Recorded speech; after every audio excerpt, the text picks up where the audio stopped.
Hello, আজকে হচ্ছে আমি চিংড়ি আর ব্রকলি রান্না করব। তেল গরম হওয়ার পর পেঁয়াজ, আদা, রসুন সব কিছু দিয়ে তারপর একটু কষিয়ে চিংড়িগুলো দিয়ে দিব। তারপর চিংড়িগুলো একটু নাড়াচাড়া করে যাতে লালচে রং হয়ে যায় কষাবো। দেন হচ্ছে টমেটো দিয়ে দিব। তারপর টমেটো দেওয়ার পরে টমেটোটা যখন একটু সিদ্ধ হয়ে আসবে তারপর আমি ব্রকলি দিয়ে দিব।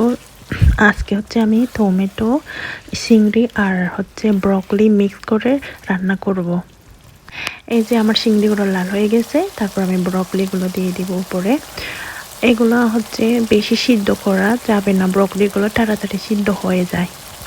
ব্রকলিগুলো দেওয়ার পর আমি ভালোভাবে মিক্স করব, যেহেতু এটা বেশিক্ষণ কুক করা যাবে না। আমি আগে ভালোভাবে মিক্স করে তারপর কিছুক্ষণ রেখে যাতে খাসার গন্ধটা না থাকে আমি পানি দিয়ে দিব, পরিমাণ মতো পানি দিয়ে।